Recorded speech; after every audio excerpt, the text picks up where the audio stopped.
Prudence was born in 1799. She is Theodosia and Julius's third child. Prudence always had a love for music since she was a child. She loved playing the violin and would practice every day. There was a boy who loved to hear her play. His name was Demario Valentino. They bonded over their love for music. When they grew up, their friendship blossomed into romance. Demario proposed to her a lot sooner than expected, but Prudence wasn't afraid to accept. They were married in 1815. She played music for him every day. Prudence met his brothers, Giuseppe and Alfredo. She learned their family had a business that Demario was now in charge of. It was a business of organized crime that made him tons of money. Prudence performed during his business meetings. His brothers worked for him, along with a few others. The business wasn't always pretty. Some people wanted to hurt Demario. Their attempts exposed Prudence to a side of him she's never seen before. Demario promised to always protect her no matter what. In 1820, Prudence discovered she was pregnant. They were excited to have a new addition to their family. They set up a nursery as they prepared. One afternoon while they were out, Demario was murdered in front of her. Prudence tried to call for help, but he couldn't be saved. He was gone. Demario Valentino passed away in 1820 at the age of 23. His brothers were there for Prudence when she needed them. She had later returned home a widow. Although Demario was gone, the business still remained and it was left in her hands. Alfredo and Giuseppe were her right hands in the business. But it was extremely hard for her to move on. Sometimes the business was overwhelming. Every morning she would stare at their portrait. She missed him more than ever. She would visit his grave and play the violin just like she always had. His brothers would check on her often. She even received visits from her siblings. Demario's brothers were there for her when she gave birth to her son. She promised Demario she'd name the baby Romeo if it was a boy. Romeo was the first good thing since her husband's death. Alfredo and Giuseppe were around to help with the baby when she needed it. She played the violin for him the same way she did for his father. As Romeo grew older, his family prepared him to one day take over the business. He was going to be a good leader. Thanks for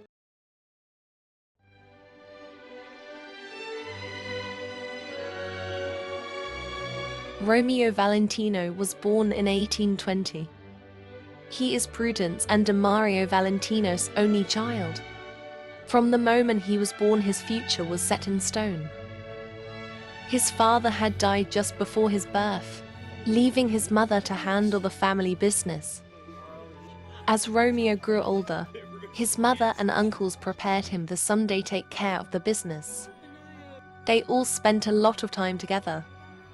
Giuseppe and Alfredo are the only father figures Romeo had. He was very close with them. Romeo was also close with his mother. Every year they would visit his father's grave, and his mother would play the violin. She always told him how similar he was to his father. In 1836, when Romeo was 16, his mother had passed the business down to him.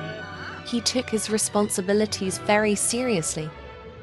He kept in shape in case anyone ever tried him. He even started a liquor company to help keep the business discreet. In 1844, Romeo met a woman named Bianca. They were married that next year. Most of his days consisted of working and going on dates. As time progressed, Romeo started offering protection for local businesses. With all the money coming in, he renovated the house. In 1846, Bianca and Romeo were expecting. To celebrate, he gifted her the puppy she always wanted. A few months later, They welcomed home their little boy Romeo. Romeo introduced him to his uncles. The little boy would someday lead the family business, as his father once had. For now, Ramins stayed at home with his mother and grandmother. Romeo continued to work in the business and made more money. In 1848, they had a baby girl named Pipper. With the success of his business, Romeo was able to spend more time at home with his family. In 1850, he and Bianca were having another baby. However, that year Romeo was arrested after helping a dirty politician.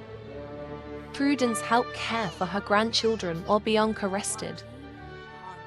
Romeo was still in prison when Bianca gave birth to their daughter. She named her Sophia. Eventually, Romeo's uncles came to help her out with the children. They kept an eye on the family while Romeo was away. What was supposed to be a few months became years. In 1855, after 5 years of incarceration, Romeo finally came home. The family happily welcomed him back.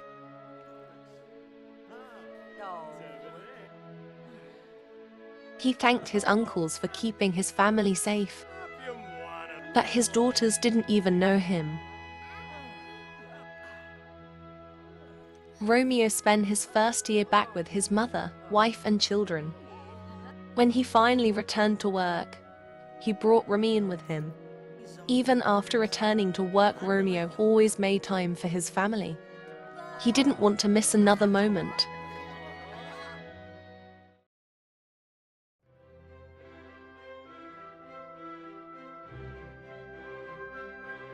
Ramins Valentino was born in 1846. He is Bianca and Romeo Valentino's first child. Most of his childhood was spent with his father. The two of them were very close. Romeo wanted to prepare him to one day lead the mafia just like him. That meant seeing the bad and the ugly. When he was older, his father hired him to work by making drinks for the guests and feeding the sharks. At home, he worked on his strength. In 1863, Ramins' grandmother had passed away. That was when Romeo chose to retire and pass the leadership down to Ramins. Everything now belonged to him. He took good care of the business. But that was no surprise. All his power really boosted his ego. In his free time, he hooked up with many women. There was one girl in particular who stuck around the most. Her name was Gio. Things were getting pretty serious. Usually after a rough day, the two of them would meet later on. In 1874, Ramins proposed. They had a big wedding with friends and family to celebrate their love. After that, Ramins went back to work while Gio relaxed at home. She enjoyed the rich life.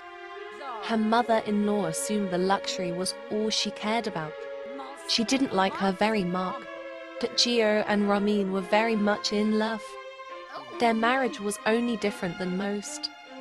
She would seduce the dealers to get him discounts on pounds of drugs. It had become her job.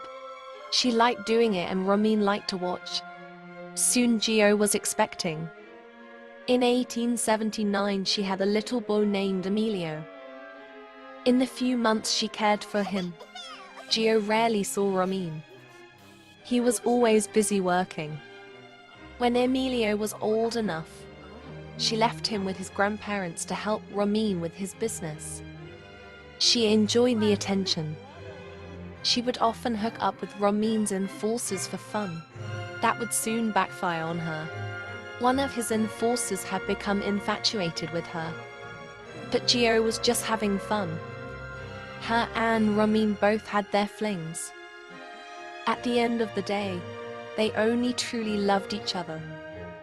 In 1881, Gio discovered she was pregnant. She broke the news to Ramins, who was equally upset as she was. They both knew that Ramins wasn't the father. They also knew they didn't want any more children. Gio confessed to the enforcer, whose name was Aldo, that he was the father. He was excited to hear it and tried to reassure her. When she told him she wasn't keeping it, he lashed out on her. So she and Ramin went behind his back to terminate the pregnancy. After that, Gio stayed at home and spent time with her son. When Aldo found out she was no longer pregnant, he was infuriated. Gio wanted nothing to do with him. She expressed her concerns to Ramin, and he made sure Aldo would never go near her again. When she went back to helping Ramin, she kept her distance from him. But Aldo wasn't thinking about her. He kept quiet and did his job. Years went by. Romeo had passed away in 1885 and Bianca soon after in 1887. By then, Emilio was old enough for Ramin to bring him to meetings the same way his father did with him. Emilio quickly caught on to the way things worked. But Aldo soon had enough. The second Ramin was alone, he was slashed. Aldo took off before anyone could notice, leaving Ramin to bleed to death. But Ramin wasn't alone, and his son had watched the whole thing. He ran to get help, but it was too late. Ramin died in 1888 at 42 years old.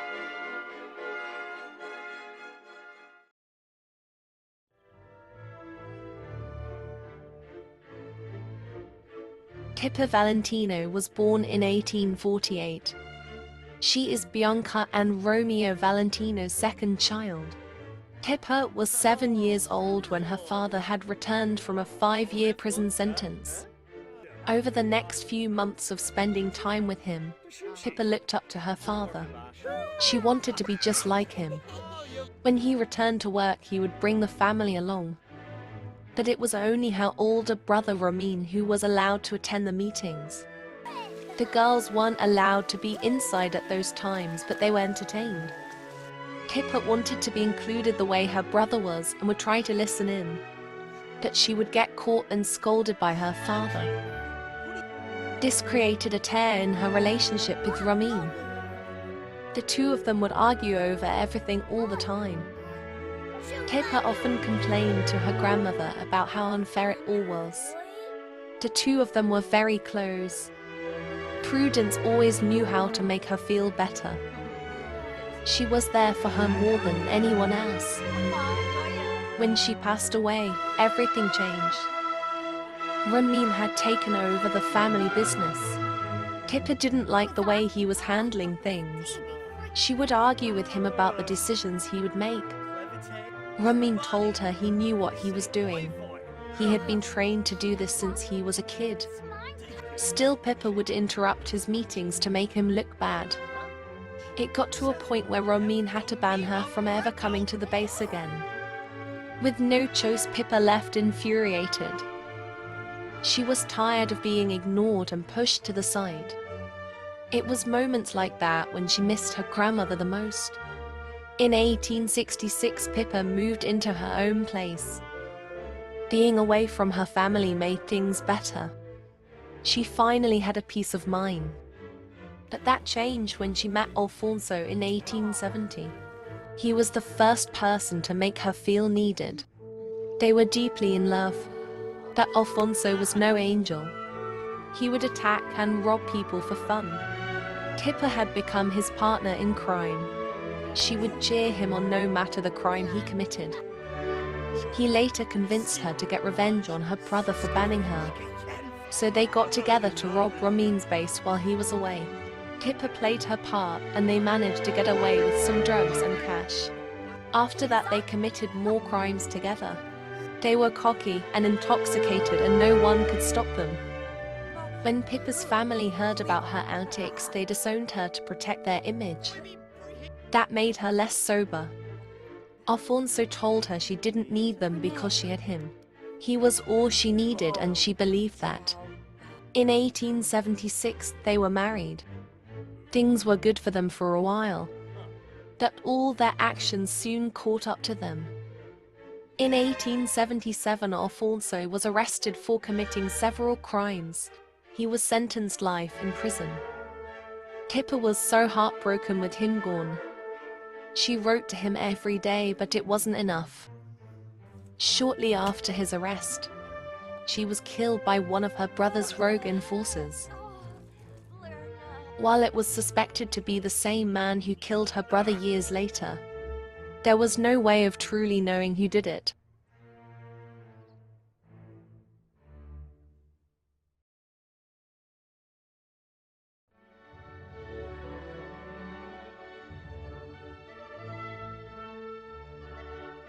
Sophia Valentino was born in 1850.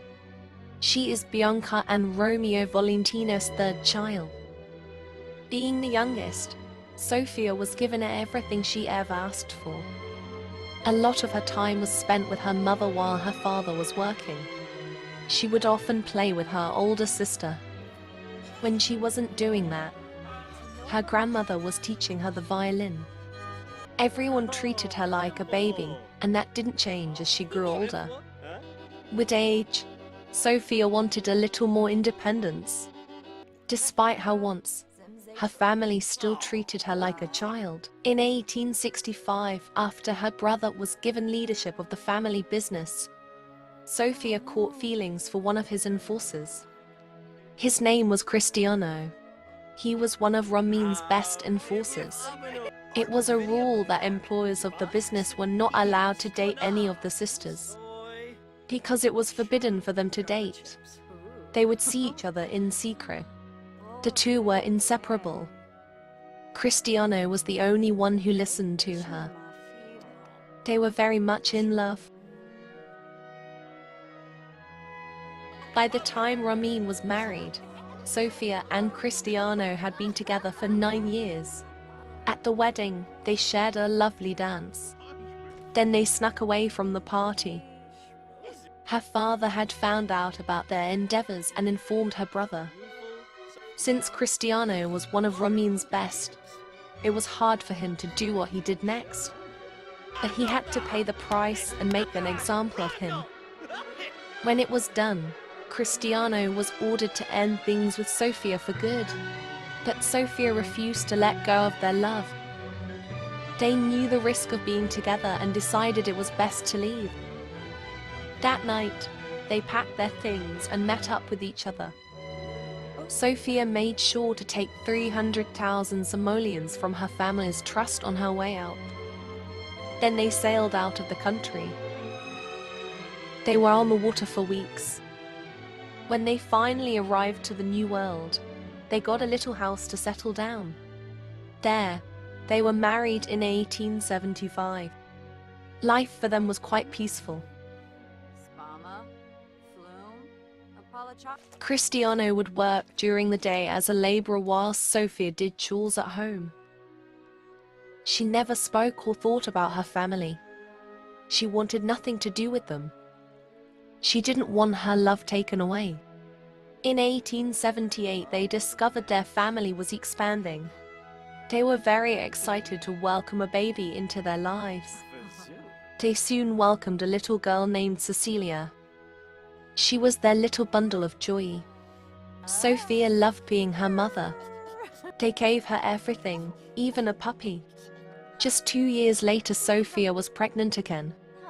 She gave birth in 1880 to a little boy named Cristiano after his father.